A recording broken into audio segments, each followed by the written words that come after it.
The main point of enrichment is to give the animals some control over their environment. You know, in a shelter, they have limited opportunities, and that's true across any shelter. You know, they do have to spend the majority of their time like in a kennel or an enclosure. So this is to give them some more outlets for normal behaviors, to give them appropriate ways to express those behaviors, which will help reduce stress and frustration. Enrichment is probably the easiest and least expensive, both in terms of like actual cost and also like energy cost, ways to improve welfare in a shelter.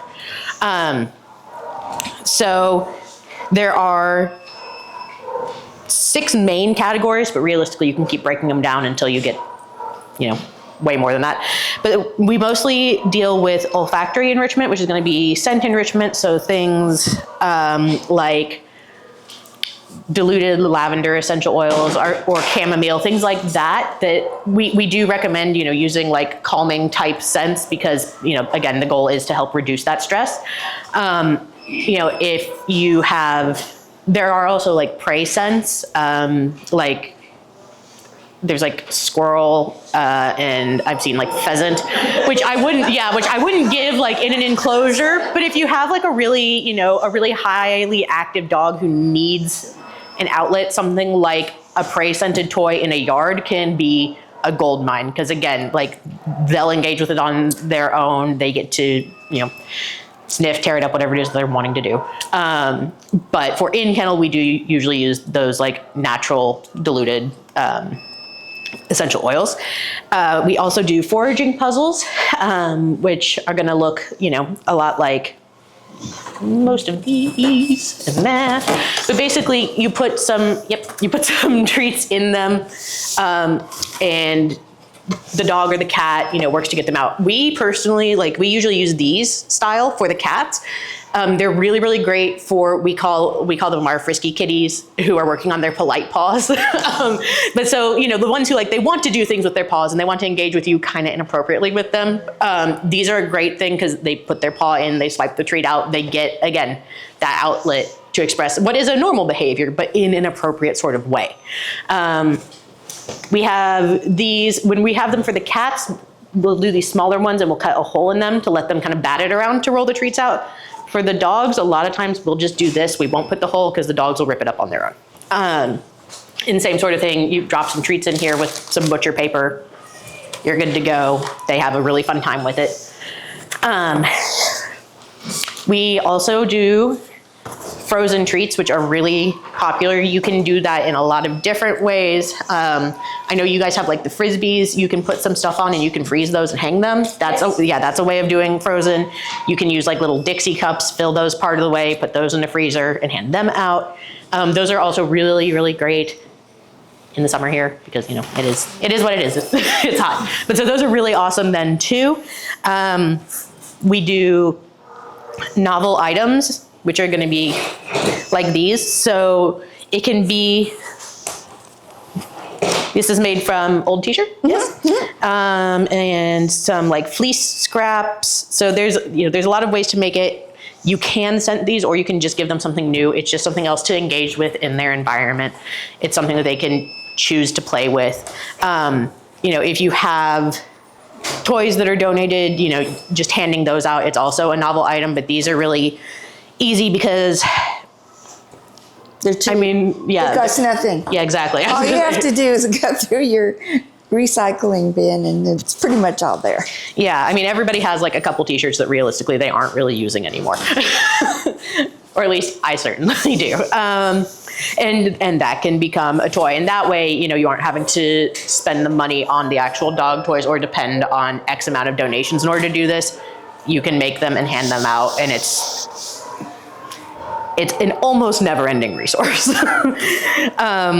We also will do novel treats. Now, obviously, you do have to be a little bit more careful about this. You know, if we have dogs who are like sensitive stomach or something like that, they don't necessarily get this. But for our ones who don't have those concerns, you know, we'll do kind of just whatever we happen to have donated, whether that's if we have rawhides or dental chews, just whatever it is, you know, people will kind of drop off a bag of whatever, and that's what the novel chew item is. And then of course we also have conspecific interactions, so interactions with other dogs. Y'all have like some who are like co-housed, and so, you know, having those get the chance to like go out and run around together in the yard is also really, really great. Obviously, again, that's not for every dog. Some dogs, obviously, that's not their jam, and that's fine. But for the ones who do like other dogs, it is really helpful. There is probably no better social outlet for them than interacting with each other. That's just where they're going to get the most, you know, benefit, because that is what they're looking for. So those are our different kind of categories. And then if you want to talk us through some of yours. Yeah, we can go through these. Yeah. And I can be your easel. Okay, you can be my easel. Okay, well, this is obviously, if any of you have friends that make those blankets that you don't sew, they always have thousands of scraps left over. And that's the best material I can tell you to make toys with, because you have to be very careful what you make it with. You cannot make it with yarn. You cannot make it with anything that ravels, because the cats will chew it up and they'll ingest it. So I pretty much stick to fleece, and I'm sorry Joann's is having so much trouble, because I used to go there and get a lot of fleece remnants. And otherwise, can you unhook a couple of those? The things that, these are really good for the cat. These are really cat toys, because they want to bat things. And when you make them with long tails, you can tie them. If your kennel works that way, where you can tie something on top and they can just bat at it, they will do that all day long. They'll just play with something like this until they get bored, and they do get bored pretty fast. I use just bottle caps to keep these things together. There's no staples, there's no anything contained that could hurt them. Let's pass them around and let them get a look at it. So you can look up close and see how these work. And the other thing that we do, sorry, it's all right, with this stuff is always give it a spritz of this, that catnip spray, and then they're just insane. They're just insane. Y'all can pass these around. You can see how they're constructed. It's real easy, and it's kind of fun to do. Then we use two versions of this. This one at Operation Kindness, we have like once a month we have Family Day, and parents with their kids come in, and one of the activities we give them is making this. And then the kids draw on them. The cats pay no attention to the drawing, but it entertains. But it's fun for the kids. Yeah, it entertains the kids. And I did these with fleece wrapped around them, just to have another thing that they can bat at, or they can roll around and we can spray. This I learned at Operation Kindness. We take wine corks, and I will tell you, I do boil my wine corks, because before I give them to the cats. A lot of people don't, but once you boil them and you see what that water looks like, you will feel a lot better about taking that extra effort. And I had to buy these feathers. It was $10 for 1,000 of them, so it's a pretty good deal. Yeah, it's a pretty good deal, and they love them. I did not use these at my former place that I volunteered, and when I got to Operation Kindness, I could not believe how much the cats love these things. So these are great things you can do. The corky feathers, yes, they're very fun. Yeah, very popular. Now, I see these, I originally wanted these for dogs. Nobody's bought into that yet. I had bigger boxes, you know, like cereal boxes and stuff, and you can just put tons of these things in there. And I know the dogs would love them.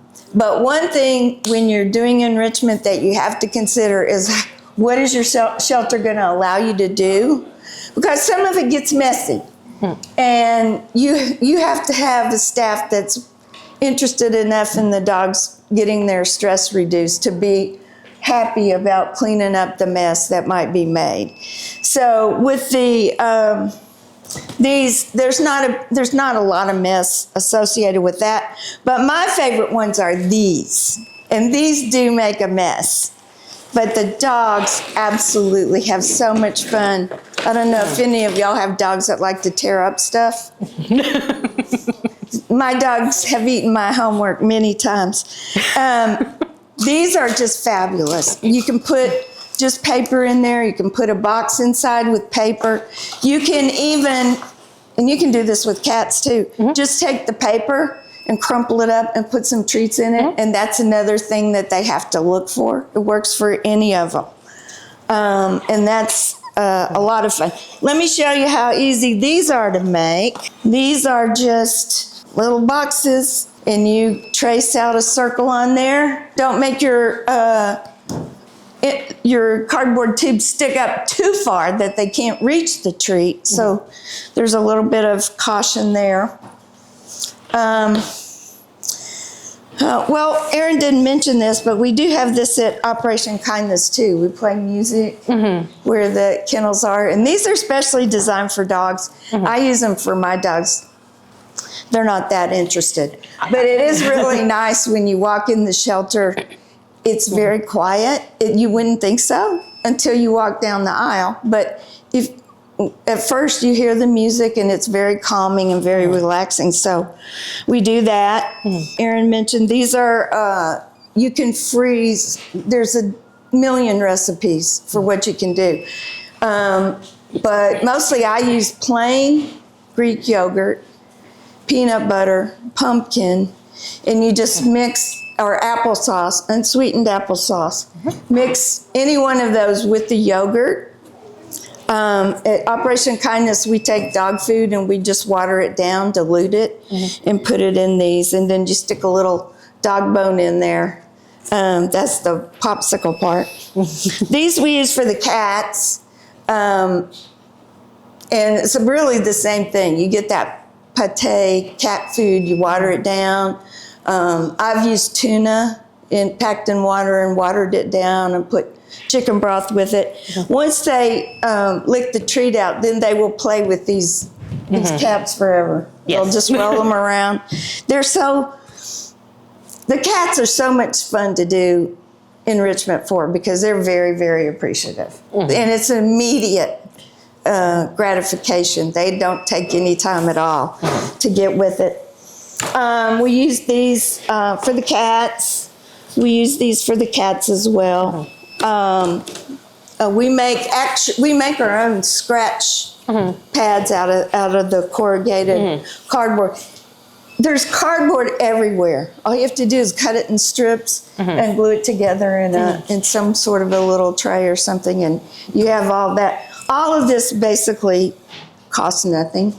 It just takes time. Yeah. Is that top piece cardboard or is that like a different This is carpet. This is carpet fabric. And my next door neighbor was in the carpet business, so I had an endless source until he retired. But I'm pretty sure if you go to any carpet store, they're going to have mounds of the stuff that they would give you. And the cats really, really, really do love it. Here, I just wanted to let y'all have a chance to see these things. It's it's easy to do. They are, and I will say for me personally, the corky feathers are one of my favorite things to make because I will sit and I will watch TV and I will just sit there and make corky feathers. Yeah. when we're low on them. Well, that's what I do too. Is it glued or? Yeah, It's glued. Yeah, you can use hot glue, school glue, really kind of anything, since the cats are less attracted to glue than dogs are, so they're less likely to try to eat it. So it's a little less like, oh, this has to be like the non-toxic glue. Well, now, what I do is, and I don't teach the Girl Scouts how to do this because it always involves the use of really sharp instruments. But I have some really sharp, pointy scissors, and I just dig a hole out of the top of that wine cork, just a little bitty hole, and then put the glue in there and then stuff the feather in. And they don't really have any contact with the glue. It's just kind of goes away. But they love all that. Try these. Let's see, what else? What did I miss? I don't think you missed anything.